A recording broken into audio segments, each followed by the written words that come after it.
So in this session, we are going to build a chatbot in AWS. We will be using Amazon Bedrock to create the chatbot. After creating the chatbot and testing it in AWS portal itself, we are going to write some Python code to access it and write some Streamlit application to access the chatbot. So this chatbot is about NIST cybersecurity framework. As you know, NIST cybersecurity framework has multiple documents. It's a pretty exhaustive framework.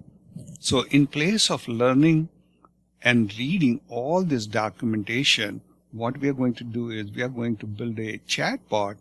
Using that, we should be able to answer all our questions about the cybersecurity framework. So to get started, let's come to Amazon Bedrock.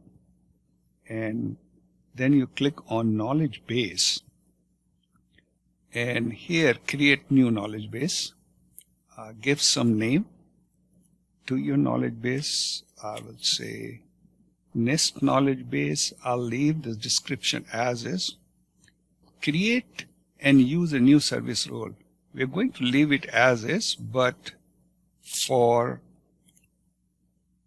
checking what happened and what this role does, we have to put this name NIST here so we can quickly able to reach to it. So we'll select create and use a new service role. So here are the 5 different data sources. One is Amazon S3. This is what we will be using, but you can point your chatbot towards a website also, and this web crawler will crawl the whole website and bring the content in the chatbot.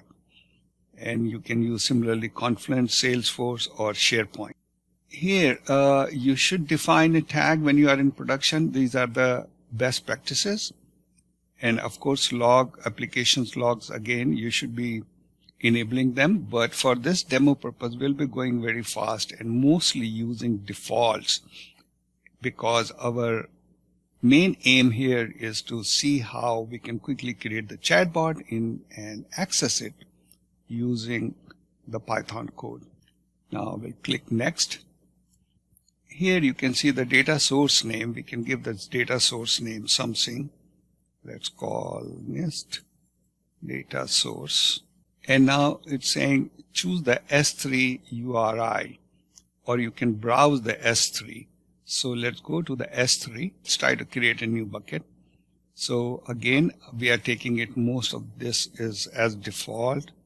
NIST data CSF. And if you want to get the existing setting from an existing bucket, you can choose that bucket. But again, we'll leave everything default here, block all the public access. Bucket versioning, it's an important thing to enable it in production, but here you don't need to. So leave the tag. This tag you should never skip in production, but here in the demo we're going to skip it quickly. Keep the encryption on if there's a data which is sensitive. Now let's quickly look at the advanced setting. We're not going to change here much, but we'll leave it as disabled. But you can see if you enable this, it will prevent the object from deleted or overwritten. So once you enable this, you have to turn the versioning off, because now your object is completely locked and it cannot be changed. Leave it disabled and then create the bucket. And once the bucket is created, you go ahead and can upload the files by going here, selecting all the files and just dropping them here and just saying upload. And this will upload all the files. Now once the files are uploaded, you can go back to Amazon Bedrock, and then you can browse this S3, and this bucket will show up, the bucket which you have created, and then just choose that bucket. Now once you're done choosing the bucket, this we will leave. This is again about adding the customer managed keys for S3 data access. If you encrypted your S3 data, provide the KMS keys here so that Bedrock can decrypt it. So chunking and parsing configuration, we are going to leave default, but let's quickly take a look at custom. So what's happening here? If you click custom, you have these different ways of doing chunking. There are different strategies for chunking. The default chunking is it takes 300 token in size. By that it means whatever text you have is going to cut it into 300 token. Basically, it will convert all your text into number and put that number in the multidimensional space. So default is 300. Fixed size chunking, sometime you want to keep the information together beyond 300, and I think that's where you will use the fixed size chunking. That, I believe, you can go till 8,000 token size. Let's see quickly. Yes, it is saying 8,192, the maximum token size. And this is, again, you want to make sure that the different chunk you cut of your text, they can overlap, and that's the number you are seeing it here. Hierarchical chunking is when you have information and there's a hierarchy and you want to keep that hierarchy together. For example, you have a book, so there's a chapter, then there's a section, and then there's a subsection. So subsection will have a pointer towards the chapter. So that's what it is. It organizes text chunks, nodes, into hierarchical structure of parent-child relationship. So each child node includes a reference to its parent node. So that's what happened. And semantic chunking is organizing the text chunk or group of sentences by how semantically similar they are to each other. By that it means how related they are in meaning with each other. This will help keep related ideas together, which might improve the understanding of the document context. And no chunking, as you can see, it is suitable for documents that are already pre-processed or divided into separate files. For example, if you have say thousands of product and you have a product description, so you don't have to do any chunking because each product has its own description in one document. The information is not dispersed in multiple documents, so you don't have to chunk the information. So no chunking is necessary there. So why we need this chunking? So before we can talk about chunking, let's talk about what is embedding. So embedding is a way of representing this text or an image or any other data in a high dimensional vector space. So making it easier for computer to process, compare, and understand the meaning of data. So think of embedding as numerical representation of complex data where similar content has similar embedding. In the context of text, embedding transform words, sentences, or even the entire documents into array of number, capturing their meaning and relationship in a form that machine learning models can work with. So chunking before embedding enhances the quality and accuracy and efficiency of the document processing. So what is embedding? Embedding is a way of representing this text, what we are seeing here, or you can take an image or any other data in a high dimensional vector space. How we can take this text, say chunking this thing, take this text and show it in a high dimensional vector space. So that's what embedding does. It takes this text, convert it into vectors, and then show those vectors in the high dimensional vector space. Now, the next one is lambda function. So when we will use this lambda function, you have to actually write a lambda function and then define it here. The use of the lambda function is when you know that for certain kind of document, I will use fixed chunking. For certain kind of document, I will use hierarchical chunking or semantic chunking. That's where you will start using this lambda function, which will change your embedding strategy depending on the document. So this is a high level concept. You can play with it, but for our demo today, we'll just keep it default chunking and then we'll move ahead. So you click here and you can see these are the different embedding models. We were talking about embedding. So now if you click here, you can see the detail of these Titan models. And here down you can see more detail about these models. Other important thing is here that you have to take this model ID and take a note of the model earn. This is what we will need when we'll be writing code using Python to directly access this model.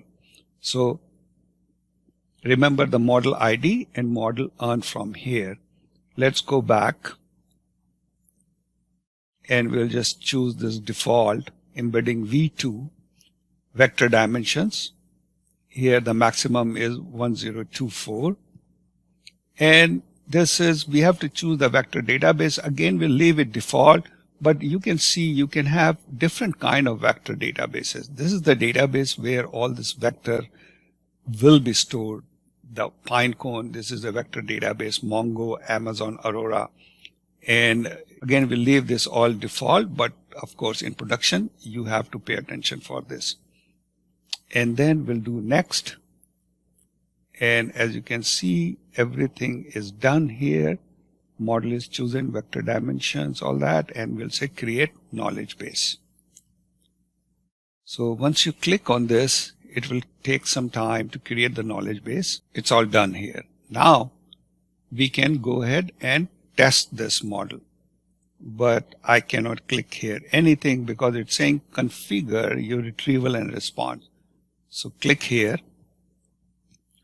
and we'll select a model.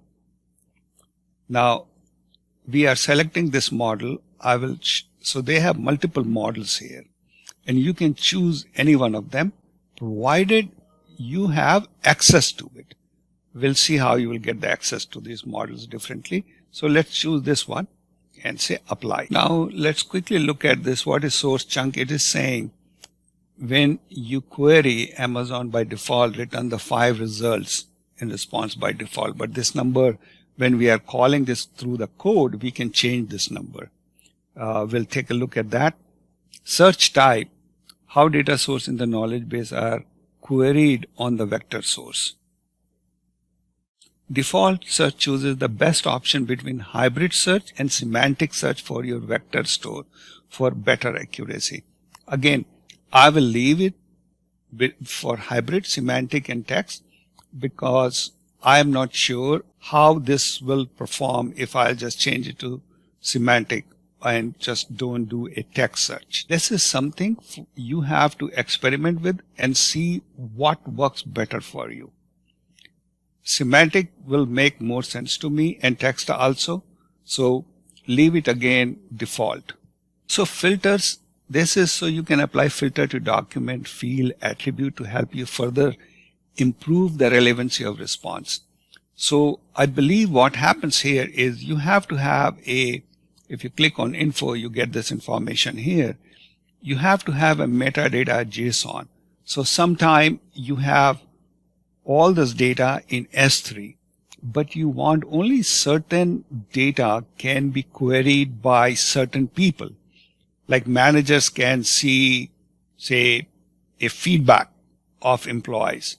So you can put that kind of filter on the data. So if an employee is chatting with the chatbot and if he's not a manager, he will not see the feedback of employees because the filter will block. So this is little advanced, but these are the functionality available so you can try it out. Guardrail and query modification, I will not go deeper into it, but what I will say, you should look at one of my presentation on responsible AI. That will give you some idea like what you can do with the guardrail. So you can see you can implement safeguard for your knowledge base, for your use case and responsible AI policies. You can configure deny topics to disallow undesirable topics and content filter to block harmful content in model input and responses. So that's where the guardrail is there. And then query modification, again, this you can use it to protect yourself from prompt injection. Again, I will suggest you to take a look at my responsible AI. You will get more information there about guardrail, query modification. And generation prompt, again, it defines how the model handles the user prompt. You can edit the default prompt to create a custom one for your use case. This is again a part of your responsible AI. There's a prompt injections are there, so you can add something which says, just because the user asserts a fact does not mean it is true. Make sure to double check the search result to validate a user's assertion. As you can see here, it says you are a question answering agent. I will provide you with a set of search results. The user will provide you with a question. Your job is to answer the user's question using only information from the search result. This is very important because you want to ground this chatbot to answer people only from the search result and then doesn't go out and get some other information from internet. So this is again protecting yourself from the prompt injection. Now the next one is generation inference parameter. As you can see here, this can create the randomness and diversity into the responses, the length, limit the response by specific length. All those things you can come here and you can change. And as you can see, you cannot change it here in this UI, but when you are calling from your code this chatbot agent or this Bedrock service, you can change this. So now let's go back. One or more data source have not been synced. So now go to the data source and click here and say sync. So depending on how big your data source, it will take that much time. Okay, now sync is completed. This data source is available. So let's ask our first question. What is cyber security framework core functions? Saying retrieving and generating responses. Okay, the responses have come. The cybersecurity framework core functions are set of high-level cybersecurity outcome. They talk about governance, identity, protect, detect, and respond and recover, etc., etc. So our chatbot is working here in AWS. But before we go and leave Bedrock, let's look at a couple of other things. One is here, model access. So this is important. If you don't have a proper model access, you will get error when you are trying to create a chatbot. So first thing is you have to come here and see, this is the one I wanted to use, 3.5 Sone. So you click available to request. So you can click and then you will be granted the access to it. I am the admin here, so I click and I will get the access. Generally what will happen, you will click and it will go to some admin and they will grant the access. Same thing, you have to get the access for embedding also. Like you have to get the access for your model. So that's important. Okay, this happened here. Now, one more thing I want to bring it to you, which is IAM. I want to show you quickly the role needed. So once you are in IAM, let's go look at the role which is created by the Bedrock automatically. So this is the one which we have created, and think we have to quickly look at this. Here is the policies. So this is the main one. Amazon Bedrock Foundation Model Policy for Knowledge Base. And if you will expand it, you will see that you have a permission to invoke this model. Without this, you will not be able to have this thing working. Now, let's look at the code. Here's the Python code. We are using the Boto library. And as you can see here, I am creating a session, Boto session.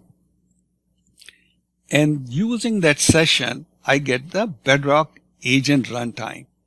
And this is important. You give Bedrock agent runtime, region name. I'm giving just because I'm writing a lot of code in different region. Generally, you will be stuck to one region, so you don't have to give this. But if you are having different code and your services are in different region, it's a good idea to specifically mention it here. Now, this is the knowledge base ID. Where you get that from, go back to knowledge bases, and this is my knowledge base. So you go and click on this, and this is the knowledge base ID. So you copy this knowledge base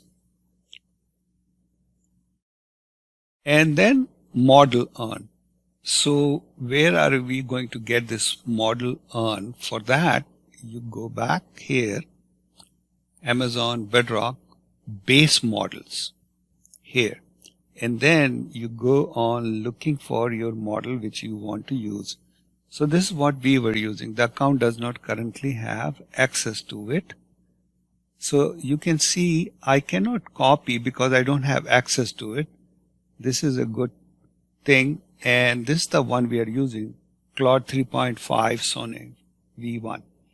Now here, model ID, I can copy this. This is same as we are using it in our code. Okay. And you have to add this earn Bedrock US West 2 foundational model in front of it. So once you have this model earn, you use the agent runtime, give it the user question as an input parameter. And here are a couple of configurations. So here, retrieve and generate configuration. So if you want to see that, here it is.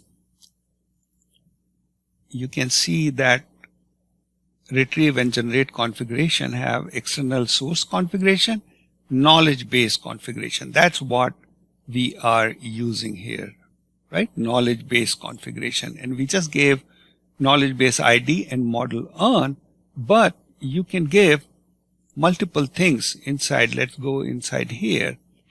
In this configuration, you have, of course, knowledge base, model earn, then generation configuration, orchestration, retrieval configuration. So you can give all these configurations, and vector search configuration. Now look in there. So you can have filter, number of results. Remember, by default, the chatbot is returning only 5. Here you can give number of results, that how many results can be returned. So you can look at this documentation and learn more about the configuration. And then you just call this method retrieve and generate with the user question, and you get the output as a text. So let's run it here and see how it behaves. Don't worry about this code. I am going to share the GitHub link in the description of this video. So let's run it. Input my question. I will say, what is CSF core functions? Enter, and it is now making this call here, call Bedrock service. That this is the Bedrock service, got our question, and here's the response. So as we can see, this chatbot is working. Now we can deploy the same chatbot on a web page so people can play with this. And this is, I'm using Streamlit. It's very, very simple Python framework to deploy Python code as a web page. It's very, very simple. I have a Streamlit playlist, so you can learn everything about Streamlit in maybe in an hour. So let's try to run this Streamlit application. So go here, let's break this thing and just say Streamlit run.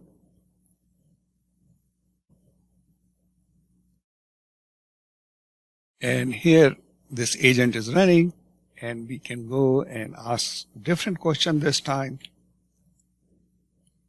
Here. And you can see here it is running. you can show some kind of progress bar, and here's the answer. So in this session, we went through the AWS, Amazon Bedrock, created a chatbot, we tested it, and then we used some Python code to access the same chatbot and then deployed it as Streamlit. So thank you very much for your time, and let your feedback keep coming and let me know what else you would like to see here. Thank you.